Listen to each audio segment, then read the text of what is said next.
इन साथियों, श्योर 60 गुरुकुल के इस ऑनलाइन प्लेटफॉर्म में आपका स्वागत है। तो आज हम स्टार्ट कर रहे हैं रेस मॉक टेस्ट 511। तो चलिए डिस्कस करते हैं। देखिए, first the total number of integers between 100 and 200 which are divisible by both 9 and 6, जो 9 से और 6 से दोनों डिवाइड होते हैं। ठीक है, देखिए अगर कोई नंबर 9 से भी डिवाइड हो रहा है और 6 से भी डिवाइड हो रहा है तो वो इन दोनों के एलसीएम यानी कि डिवाइड होगा 18 से डिवाइड होगा। तो यानी कि हमें जो चेक करना है इसमें मेनली वो हमें क्या चेक करना है, वो हमें 18 से चेक करना है। क्लियर है? तो देखिए इधर, अब यहाँ पर हमें बताना है 100 और 200 के बीच। ठीक है, 100 और 200 के बीच। ठीक है, 200 के बीच का मतलब है 101 से और 199 तक। ठीक है, इसका मतलब क्या है, 101 से और 199 तक। ठीक है, जब हम इसे आगे सोल्व करेंगे तो हम कैसे सोल्व करेंगे, हम देख लेते हैं 1 से 199 तक कितने हैं और उसमें से हम 1 से 100 वाले घटा देते हैं। तो फिर जो हमारे पास वैल्यू बचेंगी वो यही बचेंगी, 101 से और 199 वाले ही बचेंगे। क्लियर है? तो हम देखते हैं पहले 199 तक कितने हैं जो 18 से भाग होते हैं। तो 199 बटे 18। ठीक है, इधर हम 100 तक देख लेते हैं कितने हैं, तो 100 बटे 18। जब आप इसको सोल्व करेंगे तो इसको इससे भाग करोगे, 18 एकम 18, 18 एकम 18, इधर 18 पंजे 90, तो कितना आ गया 11 माइनस 5 यानी कि 6। तो ये हमारा आंसर आ जाएगा। तो इस तरीके से आप इसको सोल्व कर सकते हैं, ये इसका प्रॉपर तरीका है क्वेश्चन को सोल्व करने का। आगे बढ़ते हैं। देखिए,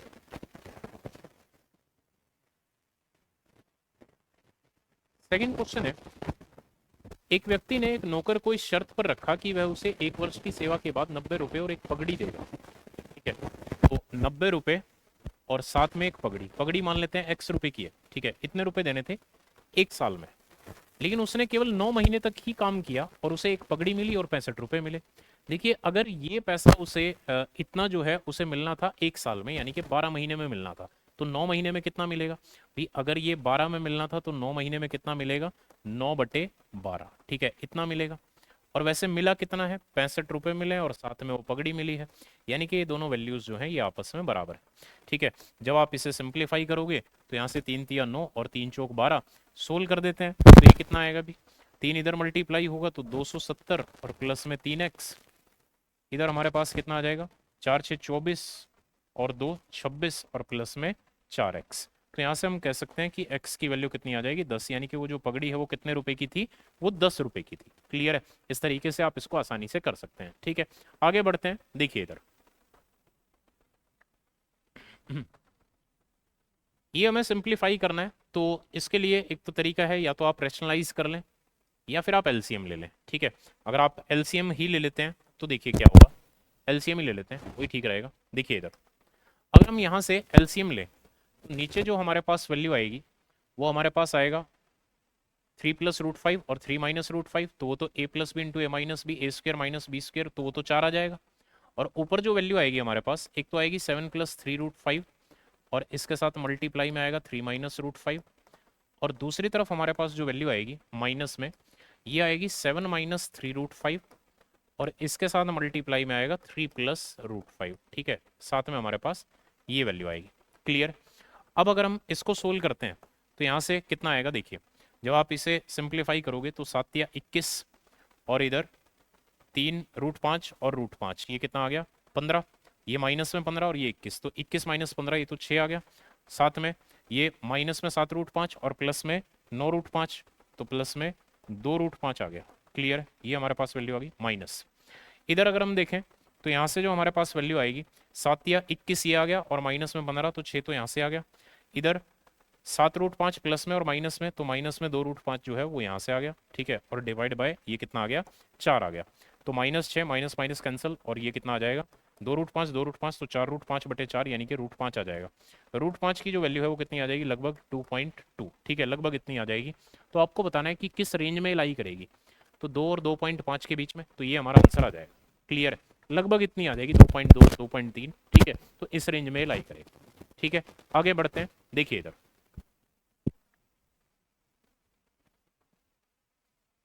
इसके बाद हमें गिवन है the greater of the two numbers whose product is 900। दो नंबर हैं, इन दोनों नंबर्स का जो प्रोडक्ट है ये हमें दे रखा है 900, and the sum exceeds their difference, और इन दोनों का जो सम है वो इनके डिफरेंस से कितना ज्यादा है, इनके डिफरेंस से 30 ज्यादा है।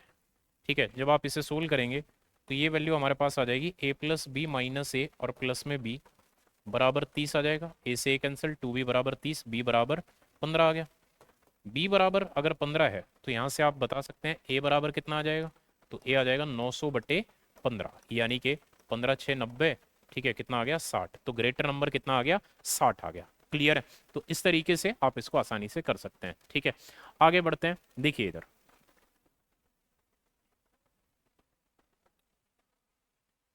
ये हमें सिंप्लीफाई करना है, तो किस तरीके से आप इसको कर सकते हैं आसानी से। ये जो 30 है हमें इसके ऐसे फैक्टर्स बनाने हैं जिनका डिफरेंस जो है वो 1 हो। तो जब आप इसके फैक्टर्स बनाएंगे जिनका डिफरेंस 1 है तो वो कौन से आएंगे, 5 और 6 आएंगे। इसमें से अगर यहाँ पर आपको बीच में प्लस दिया गया है तो जो बड़ी वैल्यू है ये आपका आंसर हो जाएगी, और अगर माइनस दिया होगा तो जो छोटी वैल्यू है वो आपका आंसर हो जाएगी। तो यहाँ से आंसर कितना आएगा, 6 आ जाएगा। क्लियर है? इस तरीके से आप इसको कर सकते हैं। आगे बढ़ते हैं। देखिए इधर यहाँ पर हमें गिवन है रूट एक्स प्लस 1/√x की जो वैल्यू है ये हमें दे रखी है 3, और आपको क्या बताना है, x cube plus 1/x cube की वैल्यू बतानी है। तो पहले तो आपको x प्लस 1/x लाने के लिए स्क्वेयर करना पड़ेगा।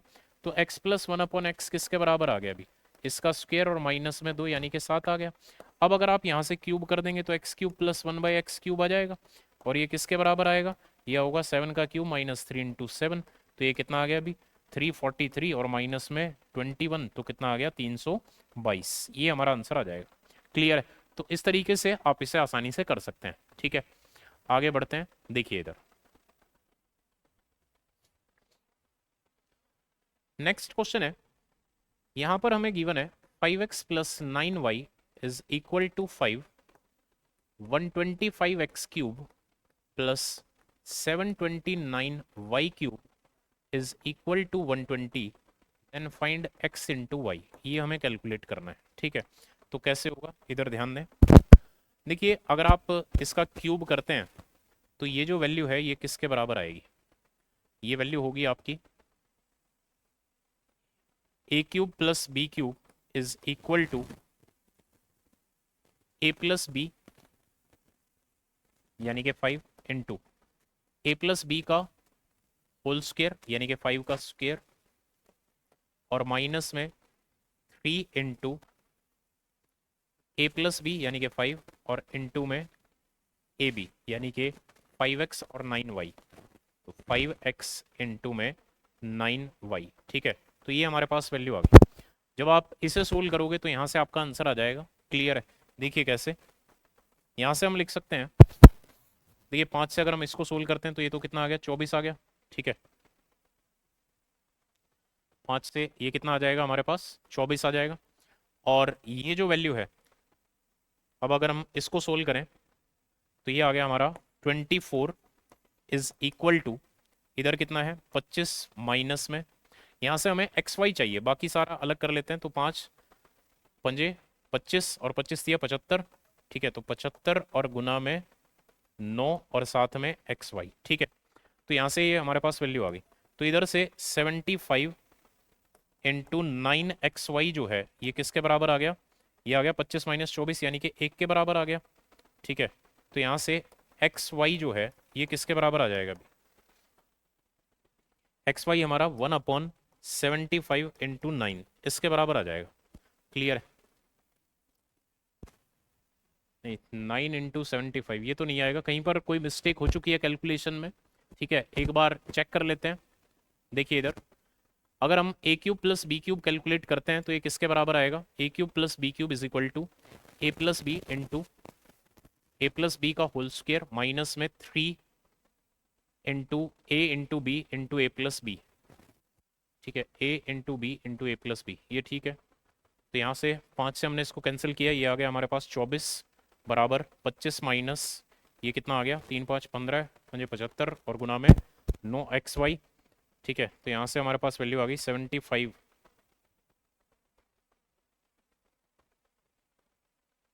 Into 9xy is equal to 25 और माइनस में 24, 1 आ जाएगा। तो यहाँ से x y is equal to ये आ गया।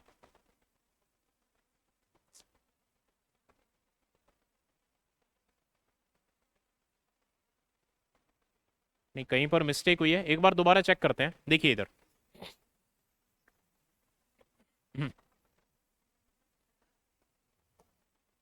देखिए, अगर आप इसको सोल्व करते हैं यहाँ से, अगर आप इसका क्यूब करते हैं तो ये किसके बराबर होगा? ये होगा हमारे पास ए प्लस बी का जो होल क्यूब होता है, ये होता है ए प्लस बी का whole cube is equal to, इधर होगा a cube plus b cube, a cube plus b cube plus 3ab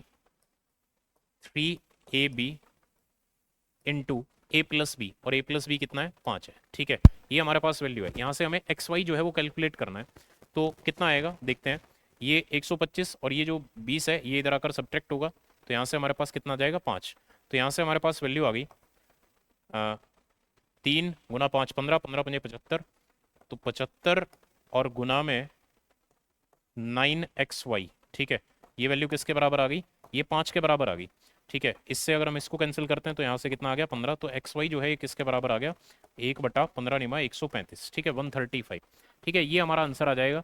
तो उसमें ज़रूर कोई ना कोई मिस्टेक हुई थी कैलकुलेशन में। ठीक है, इस तरीके से आप इसको कर सकते हैं। ठीक है, तो देखिए ध्यान से करना होता है, अगर आप ध्यान से नहीं करेंगे तो मिस्टेक्स देखिए किसी से भी हो सकती हैं। ठीक है, अगर हम भी ध्यान से नहीं करेंगे तो वहाँ पर भी मिस्टेक हो सकती है। इसलिए जब भी आप एग्जाम में बैठें तो पूरा प्रॉपर ध्यान से क्वेश्चन को करें। ठीक है, आगे बढ़ते हैं। देखिए इधर क्वेश्चन है, ticket for an adult is 1000 rupees and for a child is 500 if one child goes free with 2 adults। देखिए, एक जो अडल्ट है, एक जो वयस्क है, उसके लिए जो टिकट है वो 1000 रुपये की है, और जो बच्चा है उसके लिए जो है वो 500 रुपये की है। अब अगर एक बच्चा जो है वो 2 वयस्कों के साथ फ्री में है, ठीक है, तो आपको बताना है कि अगर 17 अडल्ट्स और 5 बच्चों का एक ग्रुप है तो वहां पर आपको कितना डिस्काउंट मिला, ये आपको कैलकुलेट करना है। ठीक है, तो कैसे होगा? देखिए इधर, देखिए 17 अडल्ट्स हैं, तो 17 अडल्ट्स की अगर हम टिकट देखें तो 17 गुना 1000 यानी कि 17,000 रुपये तो ये हो गए। ठीक है, और 5 बच्चे हैं, एक बच्चे की टिकट 500 रुपये की है, तो 5 गुना 500। ठीक है, तो ये कितने हो गए? 5×5 = 25, यानी कि 19,500 रुपये जो है वो टोटल आपके लगने थे। ठीक है, लेकिन अब इसमें क्या हुआ है कि 5 बच्चे जो हैं ये तो फ्री में है, यानी कि ये वाले जो 2500 हैं ये तो लगे ही नहीं है, तो सिर्फ ये 17,000 लगे हैं। ठीक है, तो यहाँ से आपको बताना है कि कितना आपको डिस्काउंट मिला है। तो आपको जो डिस्काउंट मिला है वो आपको 2500 का मिला है। ठीक है, आपको जो डिस्काउंट मिला है वो आपको 2500 का मिल गया, कितने पर? 19,500 पर। ठीक है, और मल्टीप्लाई बाय 100 अगर हम कर दें तो ये हमारा परसेंटेज में आ जाएगा। तो अगर हम इसे सोल्व करते हैं तो कितना आएगा? देखिए, इससे कैंसिल हो गया, 5×5 = 25, इधर 5 दिए 15, कितना बच गया? 4, 5×9 = 45। ठीक है, ये कितना आ गया? 500 डिवाइड बाय 39, ये हमारे पास वैल्यू आ जाएगी। तो कितना है? पहले एक पर जाएगा, कितना बच गया? 11, 110, फिर 2 पर जाएगा। ठीक है, 12.82%, ये हमारा आंसर आ जाएगा। ठीक है, इस तरीके से आप इसको आसानी से सोल्व कर सकते हैं। क्लियर? चलिए देखिए आगे बढ़ते हैं। देखिए इधर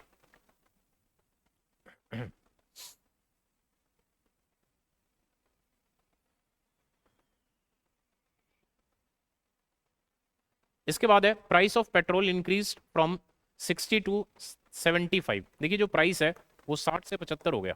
60 से 75 होने का मतलब है 15 चौके 60, 15 पंजे 75, 4 से 5 होना। ठीक है, इसके बाद जो एक्सपेंडिचर है वो सिर्फ 10% बढ़ा है। एक्सपेंडिचर जो है वो 10% बढ़ा है, इसका मतलब 10 से 11 हो गया। आपको बताना है कि जो कंजम्पशन है उस पर क्या इफेक्ट पड़ा होगा।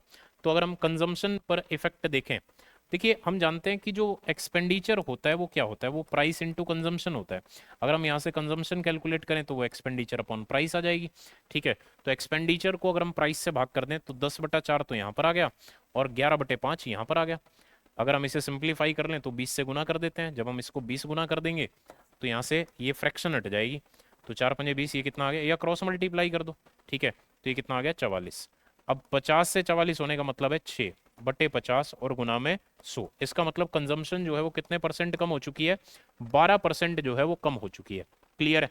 तो इस तरीके से आप इसको आसानी से सोल्व कर सकते हैं। ठीक है, आगे बढ़ते हैं। देखिए इधर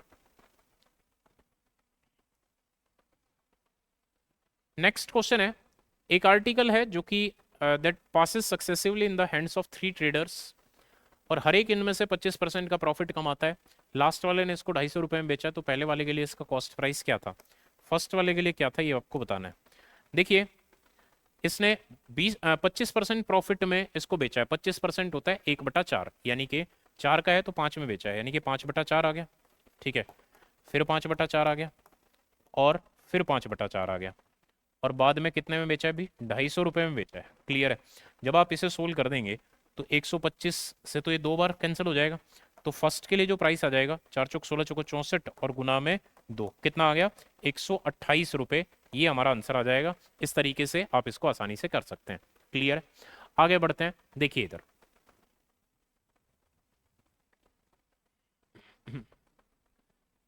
नेक्स्ट क्वेश्चन है, a watch dealer pays 10% custom duty on a watch which cost ₹500 abroad। देखिए इसकी जो कॉस्ट है वो कितनी है अभी, 500 रुपये तो है ही, साथ में 10% जो है वो कस्टम ड्यूटी है, तो इसका 10% कितना आएगा, 50 रुपये आएगा। यानी कि जो कॉस्ट हो गई वो कितनी पड़ गई, इसे 550 रुपये पड़ गई। अब ये कह रहा है he desires to make a profit of 20% after giving a discount of 25%। 25% का डिस्काउंट देने के बाद उसे 20% का प्रॉफिट होता है। देखिए 25% डिस्काउंट का मतलब है 75, और 20% प्रॉफिट का मतलब है 120। तो यहाँ से वैल्यू कितनी आ जाएगी, 5 से अगर हम करें 15 से, 15×5 = 75 और 15×8 = 120। अब इसकी वैल्यू जो है वो 110 गुना, यानी कि 550, तो ये भी 110 गुना। तो यहाँ से एमआरपी जो है वो कितना आ जाएगा, 880 रुपये आ जाएगा। ये हमारा आंसर होगा। क्लियर है। तो इस तरीके से हम इसको आसानी से कर सकते हैं। ठीक है, आगे बढ़ते हैं, देखिए इधर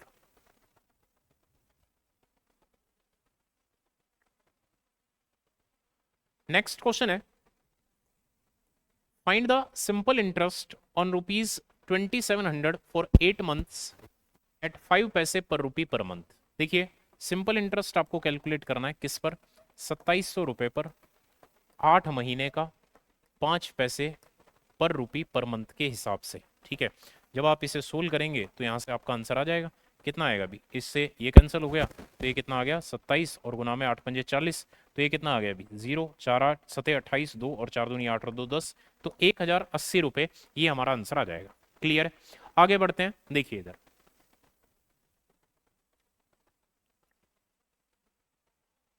नेक्स्ट है, what will be the simple to compound interest ratio on 2 decimal on 2 identical funds but in a bank put in a bank at an interest rate of 8% per annum for 3 years। देखिए अगर हम देखें rate जो है वो 8% है और time जो है वो 3 साल है, तो अगर हम सिंपल इंटरेस्ट देखें तो ये तो आ जाएगा 8×3 यानी कि 24% आ जाएगा। लेकिन अगर हम कंपाउंड इंटरेस्ट कैलकुलेट करें तो उसके हिसाब से हमें रेट को बदलना पड़ेगा। अब रेट जो है वो कंपाउंड इंटरेस्ट के हिसाब से कैसे बदलेगी, आप यहाँ पर ये रिजल्ट यूज करके 3a × 3a² × a³ और इससे आप सिंगल रेट में इसे कन्वर्ट कर सकते हैं। तो कैसे होगा, a की वैल्यू कितनी है, ये 8 है, तो यहाँ पर कितना है 3 × 8 यानी कि 24, इधर 8 का स्क्वायर। ठीक है, 8 का स्क्वायर कितना होगा 64, 64×3 करेंगे 192 आएगा, और इधर 8 का क्यूब यानी कि 512। ठीक है, ये हमारा सिंगल रेट में बदल जाएगा कंपाउंड इंटरेस्ट के हिसाब से। और इनसे आपको 2 2 डिजिट रखनी है, तो ये 2 डिजिट आपने रखी, ये आपका इधर चला जाएगा। ठीक है, इधर आपने 2 डिजिट रखी, ये वाला आपका इधर चला जाएगा, तो 8 24 और 1 25 हो गया, और पॉइंट में 9 7 और 1 2। ठीक है, तो ये हमारा एक सिंगल रेट में कन्वर्ट हो चुका है। क्लियर। इस तरीके से हमने इसे कंपाउंड इंटरेस्ट के हिसाब से एक सिंगल रेट में बदल लिया। क्लियर। अब हमें सिंपल इंटरेस्ट में भी पता है कितनी रेट है और कंपाउंड इंटरेस्ट में भी पता है। अब यहाँ से हमें क्या बताना है, हमें इसकी रेशो बतानी है। तो क्या रेशो आएगी देख लेते हैं अभी, सिंपल इंटरेस्ट और कंपाउंड इंटरेस्ट की रेशो। यहाँ पर कितना है 24 है, यहाँ पर कितना है 25, पॉइंट हटा ही लेते हैं, डेसिमल के बाद 4 हैं तो ये 4 0 इधर मैं लगा लेता हूँ। ठीक है, 25 और 97 और 12। ठीक है, ये हमारे पास वैल्यू आ गई। अब इसे सिंप्लीफाई कर लेते हैं, जिससे भी ये कैंसिल होता है कर लेते हैं। देखिए इधर अगर हम 8 से करें, 8 8 64, कितना बच गया 7 8 9 72 हो जाएगा। ठीक है, तो 8 से देख लेते हैं, 8 तिया 24, यहाँ पर 0 0 0 0, इधर 8 तिया 24, कितना बच गया 1 16, 8 दूनी 16, उसके बाद 8 चौक 32 5, 8 6 48 3 8 चौक 32। ठीक है, इसके बाद अगर हम देखें तो 8×5 = 40, 8×8 = 64 हो जाएगा। ठीक है, 8 से फिर देख लेते हैं एक बार। तो इधर कितना आ जाएगा, 8×3 = 24, कितना बच गया, 6 बच गया, 60 हो गया, 8×7 = 56, 4 बच गया, 40, 8×5 = 40 और 0 इधर, 8×4 = 32, 0, 8×5 = 40, 8×8 = 64। ठीक है, ये हमारे पास वैल्यू आ गई। इसके बाद भी अगर किसी से डिवाइड होते हैं तो देख लो भी किससे होते हैं। इधर 7, 3, 10, 5, 15, 5, 4, 9 और 8, 17, 3 से तो नहीं होते। ठीक है, 2 से होते हैं, 2 से कर लेते हैं। तो 2 एकम 2, 1 बच गया, 17, 2 8 16, 1 15, 2 7 14 और 2 पंजे 10। ठीक है, इधर अगर हम देखें तो 2 दूनी 4, 0, 2 दूनी 4 और 2 नम। ठीक है, तो 2029 ये हमारा आंसर आ जाएगा, 1875:2029। क्लियर है? तो इस तरीके से आप ये जो रेशो है इसे कैलकुलेट कर सकते हैं। ठीक है, आगे बढ़ते हैं, देखिए इधर।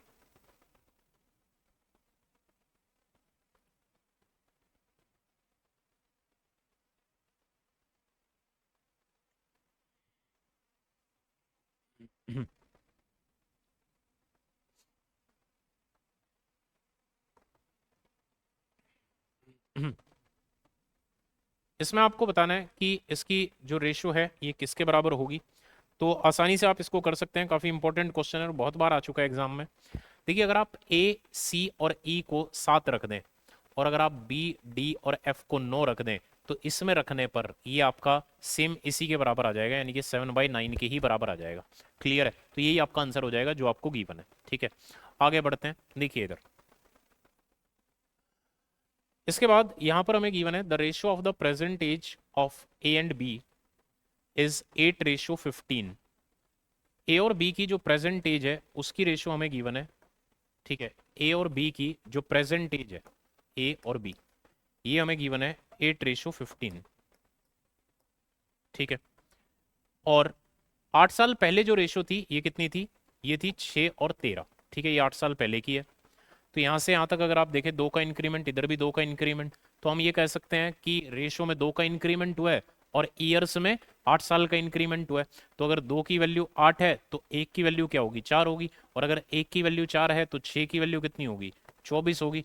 और 13 की वैल्यू कितनी होगी, 52 होगी। ठीक है, अगर 1 की वैल्यू 4 है तो ये हमारे पास वैल्यू आ गई। अब आपको क्या बताना है, इसके 8 साल बाद बताना है। देखिए यहाँ पर क्या है, यहाँ पर है प्रेजेंट। ठीक है, यहाँ पर क्या है, प्रेजेंट। अब जो इसके 8 साल बाद है वो इसके तो 16 साल बाद हो गया ना, क्योंकि इनके बीच में 8 साल का गैप था और 8 ये, तो 8 से 8 16 हो गया। तो हमें इसमें 16 16 जो है वो इसमें ऐड करना पड़ेगा। तो एक ही वहां पर एज थी 24 और इधर थी 52। तो अगर हम 16 इधर ऐड कर दें और अगर हम 16 इधर ऐड कर दें तो यहाँ पर हमारे पास वैल्यू कितनी आ गई, 40 आ गई। यहाँ पर कितनी आ गई, 68 आ गई। इन दोनों की जो रेशियो है वो हमें कैलकुलेट करनी है, तो कितनी आ जाएगी, 10:17। ये हमारा आंसर आ जाएगा। क्लियर है? तो इस तरीके से आप इसको आसानी से कर सकते हैं। ठीक है, आगे बढ़ते हैं, देखिए इधर।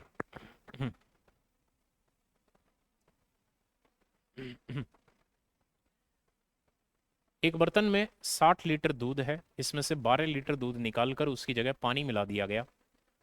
फिर से 12 लीटर, फिर मिश्रण से 12 लीटर दूध निकालकर उसकी जगह पानी मिला दिया गया। परिणामी मिश्रण में दूध और पानी का अनुपात ज्ञात करें। ठीक है, तो देखिए भी क्वेश्चन क्या है। पहले 12 लीटर इसमें से निकाला गया, उसकी जगह पानी डाल दिया, फिर ये प्रोसेस एक बार और किया गया। देखिए, जब ये प्रोसेस पहली बार किया जाएगा तो 60 में से 12 निकल चुका है, यानी कि 1/5 निकल चुका है, तो 4/5 रह गया। ठीक है, 4/5 रह गया। दूसरे प्रोसेस में फिर 4/5 रह गया। ठीक है, तो ये हमारे पास वैल्यू कितनी आ गई, 16/25 आ गई। यानी कि मिल्क जो है वो कितना है, वो 16 है। मिक्सचर जो है वो कितना है, वो 25 है। ये रेशो है हमारे पास इसकी। ठीक है, एग्जैक्ट वैल्यू नहीं है, ये रेशो है। अब अगर मिल्क इतना है और मिक्सचर इतना है तो इनमें से इसको घटा देंगे तो वाटर भी आ जाएगा। अब हमें क्या बताना है, हमें मिल्क और वाटर की रेशो बतानी है। मिल्क कितना है, 16, वाटर कितना है, 9। ठीक है, तो ये हमारा आंसर आ जाएगा। अगर हम 25 में से इसको घटा देते हैं तो हमारे पास वैल्यू आ जाएगी। ठीक है, इस तरीके से आप इसको आसानी से कर सकते हैं। आगे बढ़ते हैं, देखिए इधर।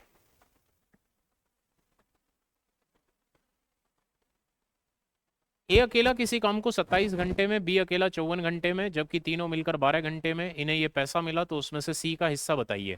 तो देखिए इधर, यहाँ पर हमें वैल्यू गिवन है ए, बी और सी, ये तीनों मिलकर 12 घंटे में, ए अकेला 27 घंटे में, बी अकेला जो है वो 54 घंटे में।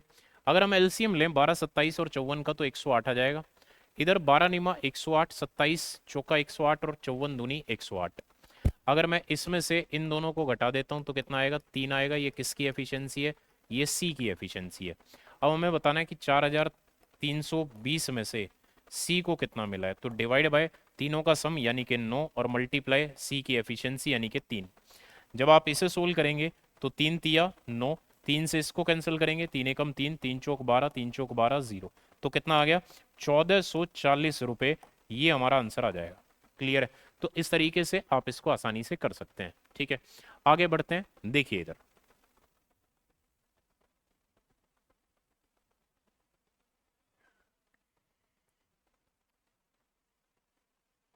पाइप पी और क्यू जो है 10 और 12 घंटे में किसी टंकी को भर देते हैं। पाइप सी एक निकासी पाइप है जो कि उसे 6 घंटे में खाली कर देता है। अगर इन्हें 7 बजे खोला गया तो 1/4 भाग भरने में कितना समय लगेगा, ये आपको बताना है। ठीक है, तो देखिए इधर यहाँ पर है पाइप ए, इधर है पाइप बी। पाइप सी एक निकासी पाइप है, सॉरी ए बी सी नहीं है, पी क्यू और सी है। पाइप पी, पाइप क्यू और पाइप सी। ठीक है, अब पाइप पी और क्यू जो है ये 10 घंटे में और ये 12 घंटे में भर देते हैं। पाइप सी जो है वो एक निकासी पाइप है जो कि 6 घंटे में खाली कर देता है। एलसीएम जो है वो 60 आ जाएगा। तो यहाँ पर कितना आ गया 6, यहाँ पर कितना आ गया 5 और यहाँ पर कितना आ गया 10। क्लियर। अब इन्हें सभी को 7 बजे ओपन कर दिया गया, सुबह 7 बजे। आपको 1/4 भाग भरवाना है। इसका 1/4 कितना होगा, अभी 15 लीटर होगा। यानी कि हमें सिर्फ 15 लीटर जो है हमें वो फिल कराना है। क्लियर है, सिर्फ हमें 15 लीटर फिल कराना है। तो उसमें कितना समय लगेगा ये आपको बताना है। तो देखिए तीनों को एक साथ ओपन कर दिया तो ये दोनों मिलकर तो 11 लीटर भरेंगे और ये 10 लीटर बाहर निकाल देगा। तो इनका जो नेट इफेक्ट रहेगा वो क्या रहेगा, वो रहेगा कि हर घंटे 1 लीटर पानी भरा जाएगा। तो 15 लीटर को भरने में कितना समय लगेगा, 15 घंटे लग जाएंगे। अब 7 बजे के बाद अगर आप इसमें 15 घंटे ऐड करते हैं तो अगर आप 12 घंटे ऐड करोगे तो 7 बज जाएंगे, भी 3 और जोड़ोगे तो 10 बज जाएंगे, तो 10 PM ये हमारा आंसर आ जाएगा। क्लियर है, इस तरीके से आप इसको आसानी से कर सकते हैं। ठीक है, आगे बढ़ते हैं। देखिए इधर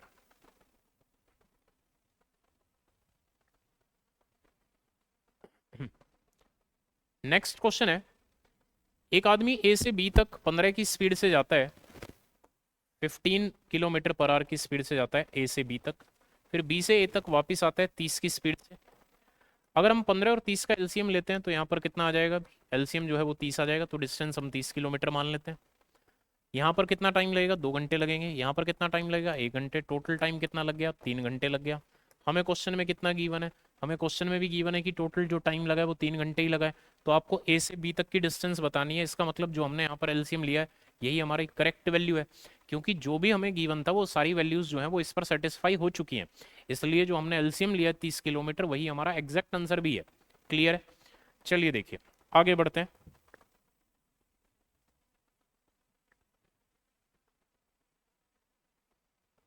speed of boat in still water and speed of water. देखिए speed of boat in still water जो है वो 18 है। स्पीड ऑफ वाटर जो है ये हमें 6 दे रखा है। स्पीड डाउनस्ट्रीम अगर हम कैलकुलेट करें तो दोनों को ऐड कर दो, स्पीड डाउनस्ट्रीम आ जाती है। ठीक है, और अगर हम स्पीड अपस्ट्रीम कैलकुलेट करें तो दोनों का डिफरेंस ले लो तो स्पीड अपस्ट्रीम आ जाती है। ठीक है, अब आपको क्या बताना है, 90 किलोमीटर जो है वो कवर कराना है अपस्ट्रीम में भी और डाउनस्ट्रीम में भी। तो डाउनस्ट्रीम में इतना टाइम लगेगा और 90 किलोमीटर को अपस्ट्रीम में कवर करेंगे तो इतना। तो टोटल टाइम आपको बताना है कि टोटल टाइम जो है वो कितना लगा है। ठीक है, तो यहाँ से अगर आप इसे सोल्व करते हैं तो देखिए एलसीएम जो है वो कितना आ गया, 24 आ गया। तो इधर तो आ गया 90 और इधर कितना आ गया 180 आ गया। तो ये हमारे पास वैल्यू आ जाएगी 270/24, यानी कि 90/8। ठीक है, 3 से अगर हम करें 3 से 90 आ जाएगा, ये 8 आ जाएगा। ठीक है, तो ये कितना आ जाएगा, अगर हम 2 से अगर हम करते हैं तो 45/4 यानी कि 11 सही 1/4। ठीक है, ये हमारा आंसर आ जाएगा। तो इतना टाइम लगेगा। ठीक है, चलिए देखिए आगे बढ़ते हैं। देखिए इधर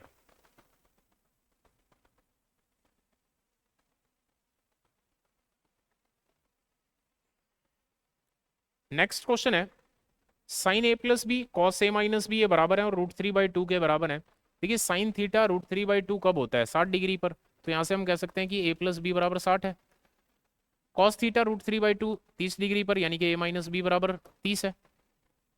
ठीक है, अगर आप इसे सोल्व करेंगे तो 2a बराबर 90 आ जाएगा और अगर 2a बराबर 90 है तो a बराबर 45 आ गया। अब हमें क्या कैलकुलेट करना है, हमें बताना है a और b। ठीक है, the measure of angle A, find B नहीं, एंगल ए एंड बी आएगा, ए और बी की वैल्यू बतानी है। तो अगर ए 45 है, ये 45 है, तो बी कितना आ गया, 15 आ गया। ठीक है, तो यहाँ से हमारा आंसर आ गया ए 45 और बी 15। ठीक है, ऑप्शन ए जो है ये हमारा करेक्ट आंसर होगा। क्लियर है, आगे बढ़ते हैं। देखिए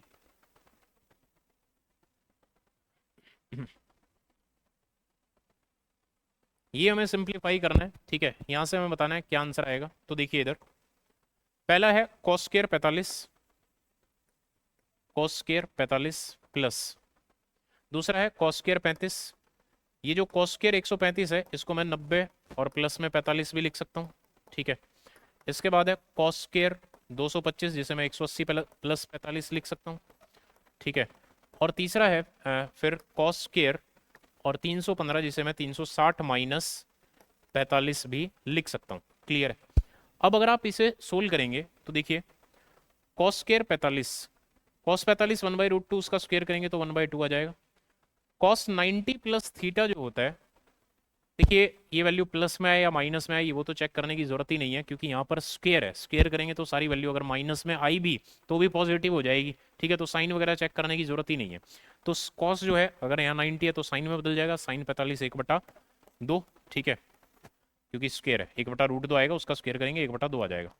यहाँ से अगर हम देखें तो ये कॉस 45 ये भी कितना आ जाएगा, 1/2 आ जाएगा। ठीक है, ये भी कितना आ जाएगा, 1/2 आ जाएगा।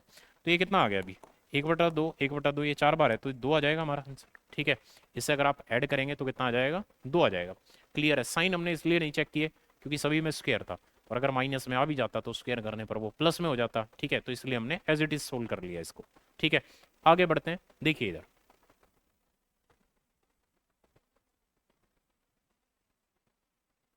एक ट्राइंगल एबीसी है जिसमें 4 times of angle A is equal to 3 times of angle B is equal to 12 times of angle C. ठीक है, यहाँ से आपको बताना है कि एंगल ए कितना है। देखिए अगर आप ए की वैल्यू कैलकुलेट करते हैं तो इन दोनों का प्रोडक्ट 12 गुना 3 36। अगर आप बी की वैल्यू कैलकुलेट करते हैं तो 4 गुना 12 यानी कि 48। अगर आप सी की वैल्यू कैलकुलेट करते हैं तो 4 गुना 3 यानी कि 12। तो यहाँ से अगर आप इस इनकी रेशो देखेंगे तो 12 3 36 और 12 चौक 48 और 12 एकम 12, ये हमारे पास रेशो आ गई। अब तीनों एंगल्स का जो सम होता है वो 180 डिग्री होता है, यानी कि इन तीनों का सम। तो 3 और 4 7 और 1 8, 8 की वैल्यू 180 है और हमें ए की वैल्यू यानी कि हमें 3 की वैल्यू बतानी है। तो अगर 8 की वैल्यू 180 है तो 1 की इतनी होगी और 3 की इतनी होगी। ठीक है, तो ये हमारा आंसर आ जाएगा। सोल्व कर लेते हैं।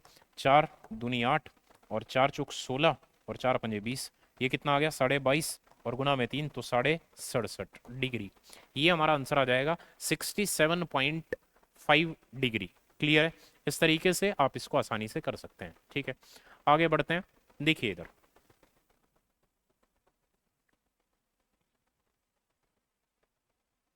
A and B be the two towers with the same base. From the midpoint of the line joining their feet, the angle of elevation of the top of A and B. देखिए दो tower हैं A और B। ठीक है, और इनके जो angle of elevation है, ठीक है, एक है टावर A एक है टावर B। ठीक है, एंगल ऑफ एलिवेशन जो है ये हमें गिवन है 30 डिग्री और 45 डिग्री, और ये जो पॉइंट है ये पॉइंट हमें दे रखा है, ये मिड पॉइंट है। आपको बताना है कि इन दोनों की हाइट की रेशो क्या होगी। ठीक है, तो देखिए ये और ये साइड बराबर होगी, ये ध्यान रखना क्योंकि ये मिड पॉइंट है। अब अगर ये √3 होता है 30 होता है तो ये कितना होता है √3, ये कितना होता है 1 और ये कितना होता है 2। अब ये और ये बराबर है तो ये √3 है तो ये भी √3 होगा। अब जब 45 होता है तो ये 1 और ये भी 1 होता है तो ये अगर √3 है तो ये भी √3 आएगा। तो ए और बी की जो रेशियो है हाइट की वो कितनी आ गई, 1 और √3। क्लियर है, तो ये हमारा आंसर आ जाएगा। इस तरीके से आप इसको आसानी से सोल्व कर सकते हैं, यानी कि ए और बी की जो हाइट है वो किस रेशियो में आ जाएगी, 1:√3। ये हमारा आंसर आ जाएगा। क्लियर है, आगे बढ़ते हैं। देखिए इधर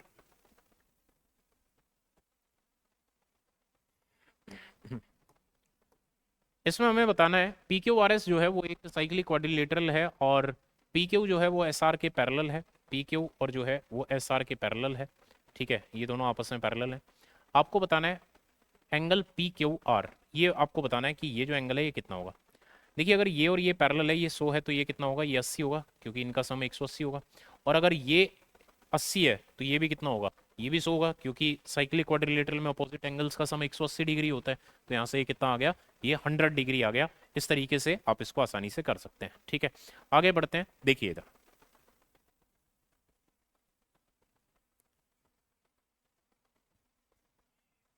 एबीसी एक ट्रायंगल है जिसमें एबीडी का जो पेरीमीटर है वो बीसीडी के पेरीमीटर के बराबर है। ठीक है, ए बी जो है वो हमें 60 दे रखा है, बी सी जो है वो हमें 80 दे रखा है, और ये हमें 100 दे रखा है। हमें बताना है कि बी डी जो है वो कितना होगा, ये हमें कैलकुलेट करना है। ठीक है, यहाँ पर ये 60 है, ये 80 है और ये 100 है, इसका मतलब ये एक राइट एंगल ट्रायंगल तो है।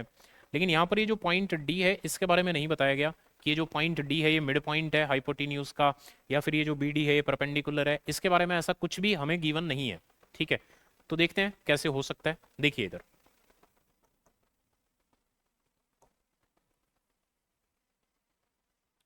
इसमें हमें गिवन है कि ए बी डी और बी सी डी इन दोनों का जो पेरीमीटर है वो सेम है। ठीक है, ए बी डी और बी सी डी का पेरीमीटर सेम है, तो ये हमें ध्यान रखना है इसमें। ठीक है, अब हम देखते हैं, इसे सोल्व करते हैं, देखते हैं कैसे होगा।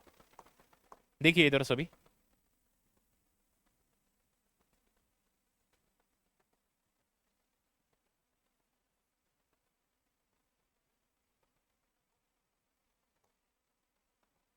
देखिए तो इसे अगर मैं x मान लेता हूं और इसे मैं मान लेता हूं y, तो ये मेरे पास 100 माइनस वाई आ जाएगा। ठीक है, अब इन दोनों का जो पेरीमीटर है वो आपस में सेम गिवन है, तो अगर हम इन्हें ऐड करें तो ए बी डी का जो पेरीमीटर है वो आएगा 60 प्लस एक्स प्लस वाई बराबर बी सी डी का जो पेरीमीटर है वो कितना आएगा, वो आएगा 80 प्लस 100 माइनस वाई और प्लस में एक्स। जब आप इसे सोल्व करेंगे तो यहाँ से आपके पास क्या वैल्यू आएगी, देखिए x से तो x कैंसिल हो जाएगा। ठीक है, ये y इधर आ जाएगा, तो 2y जो है ये किसके बराबर आ गया, 120 के बराबर आ गया, तो y बराबर कितना आ गया, 60 आ गया। तो यहाँ से y की जो वैल्यू है वो हमारे पास 60 आ गई। अगर y की वैल्यू 60 आ गई तो उससे ये जो वैल्यू है ये हमारे पास कितनी आ गई, ये 60 आ गई, तो ये वाली वैल्यू कितनी आ गई, ये वाली वैल्यू जो है ये 40 आ गई। तो अब हमें ये पता चल गया कि AD जो है वो 60 है और जो CD है ये 40 है। क्लियर है, अब हमें कैलकुलेट क्या करना है, हमें कैलकुलेट करना है लेंथ ऑफ BD। एक बार चेक कर लेते हैं क्या कैलकुलेट करना है, हाँ BD ही कैलकुलेट करना है। ठीक है, लेंथ ऑफ BD जो है ये हमें कैलकुलेट करना है। अब BD की जो लेंथ है वो कैसे आ सकती है वो देखते हैं। देखिए इधर, देखिए ये जो एंगल है, ये वाला जो एंगल है इस एंगल को हम थीटा मान लेते हैं। तो अगर हम यहाँ से कैलकुलेट करें कॉस थीटा, तो ये जो कॉस थीटा है ये किसके बराबर होगा, अभी कॉस थीटा होगा बेस अपॉन हाइपोटेन्यूज यानी कि 80/100। ठीक है, बेस अपॉन हाइपोटेन्यूज, तो 20 चौक 80 और 20 पंजे 100। तो कॉस थीटा जो है ये हमारा किसके बराबर आ गया, ये हमारा 4/5 के बराबर आ गया। क्लियर, इसके बाद अब ये हमने क्यों कैलकुलेट किया, ये हमने कैलकुलेट इसलिए किया क्योंकि ये हमें साइड पता है, ये हमें साइड पता है, ये वाली साइड हमें कैलकुलेट करनी है। तो अगर हम यहाँ पर कोसाइन रूल अप्लाई कर दें, कोसाइन फॉर्मूला, तो उससे हम ये वाली साइड जो है ये कैलकुलेट कर सकते हैं। ठीक है, अब जो कोसाइन फॉर्मूला है वो अगर हम यहाँ पर अप्लाई करें तो कैसे होगा, देखिए इधर सभी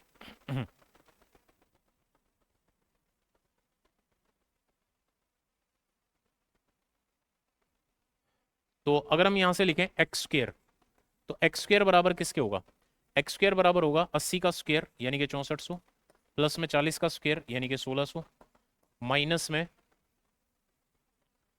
2 × 80 × 40 और इंटू में कॉस थीटा, और कॉस थीटा कितना है 4/5। ठीक है, एक बार चेक कर लेना कोसाइन रूल में कोई मिस्टेक ना हो। ठीक है, तो ये हमारे पास वैल्यू आ गई। अगर हम इसे सोल्व करते हैं तो ये कितना आएगा, देखते हैं, 5 से ये 8 बार। ठीक है, ये हमारे पास वैल्यू आ गई 6400 प्लस 1600, ये कितना आ गया, ये 8000 ही आ गया। ठीक है, और इसमें से इधर अगर हम देखें तो 8 चौक 32, या हाँ 8 चौक 32 और इधर 8 दूनी 16, तो 16 और गुना में 32। ठीक है, ये कितना आ गया हमारे पास, ये वैल्यू आ गई 8000 और माइनस में 0, 16 दूनी 32, 3 और 16 थी 48 और 3 51। ठीक है, जब आप इसमें से इसको घटाओगे तो ये 0 आ गया, 10 में से 2 गए 8 और 9 में से 1 गया 8 और इधर 7 में से ये 2। ठीक है, तो ये हमारे पास एक्स स्क्र की वैल्यू आ चुकी है, हमें एक्स की वैल्यू बतानी है क्या आएगी, तो ये किसके बराबर आ जाएगी, स्क्वायर रूट ऑफ 2880 इसके बराबर आ जाएगी। क्लियर है? इस तरीके से आप इसको सोल्व कर सकते हैं। अब यहाँ से अगर हम इसको सिंप्लीफाई करें तो देखिए भी किससे हो गए, 144 गुना 2 और 20, ठीक है। ये जो 144 है इससे तो 12 आ जाएगा, और ये जो 20 है इससे 4 गुना 5, 2√5 आ जाएगा, तो गुना में 2√5, यानी कि हमारे पास क्या आंसर आ गया, 24√5 सेंटीमीटर, ये हमारा आंसर आ गया। क्लियर है? तो अच्छा क्वेश्चन था, इस तरीके से आप इसको आसानी से कर सकते हैं। ठीक है, आगे बढ़ते हैं। तो इसमें हमने क्या अप्लाई किया, कोसाइन रूल जो है वो हमने यहाँ पर अप्लाई किया। ठीक है, चलिए देखिए।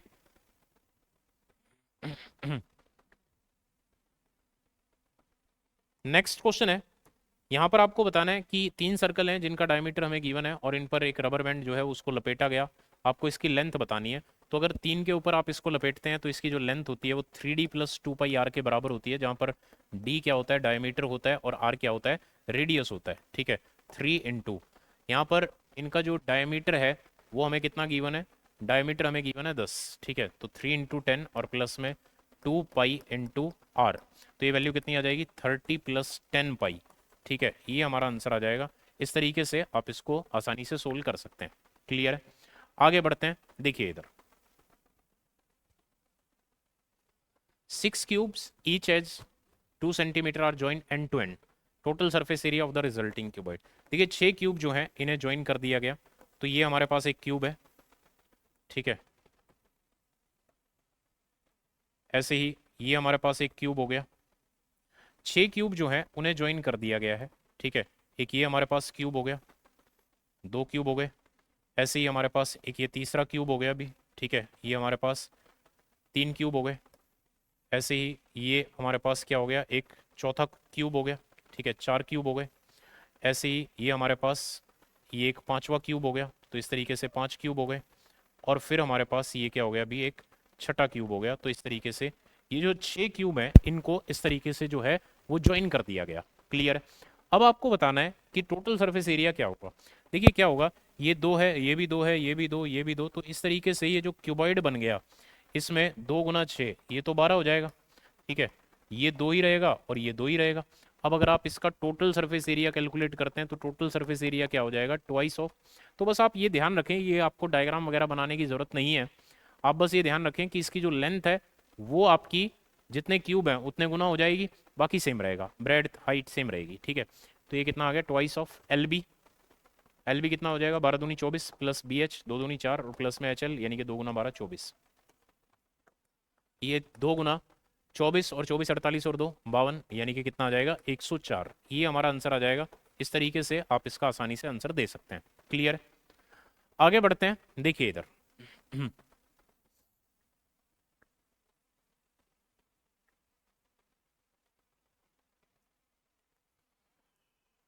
यहाँ पर आपको बताना है the number of students whose height is in the class interval 165 to 170। इस क्लास इंटरवल में कितने हैं, भी 14 हैं।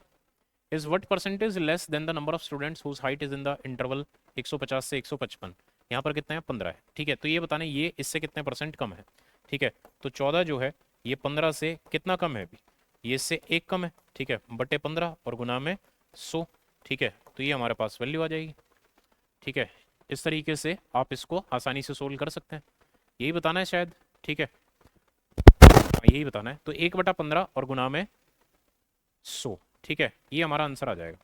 अब 1/15 जो है ये हमारा किसके बराबर आ गया, 5 से 20 और बटे 3, तो 3 6 18 2। ठीक है, लगभग इसके बराबर आ जाएगा, ये हमारा आंसर होगा। ठीक है, इस तरीके से आप इसको आसानी से करेंगे। आगे बढ़ते हैं। देखिए इधर What is the percentage of students whose height is in the class interval 165 to 175? 165 से 175 के बीच में क्लास इंटरवल जो है उसमें है 14 और 12, 26 हैं टोटल। ठीक है, ये आपको बताना है कि कितने परसेंट है, यानी कि टोटल कितने हैं। तो 15 और 13 28, 28 और 10 38, 38 और 14 ये कितना आ जाएगा, 52, 52 और 10, सॉरी 52 और 12 64 और 10 70 आ गया। ठीक है, बाकी आप चेक कर लेना ऐड करने में कोई मिस्टेक हुई है तो इतने परसेंट आ जाएगा लगभग। तो यहाँ से हमारा आंसर आ जाएगा, कितना आएगा देख लेते हैं भी। ये हमारे पास वैल्यू आ गई 260 और बटे 7%। ठीक है, अगर हम इसको सोल्व करें तो 7 21 कितना बच गया, 5 50 7 7 49, तो लगभग इसके बराबर आ जाएगा 37 के। क्लियर है? तो इस तरीके से आप इसको आसानी से करेंगे। ठीक है, तो आज की सेवा समाप्त करते हैं इसी के साथ, बाकी नेक्स्ट टाइम करेंगे। Thank you.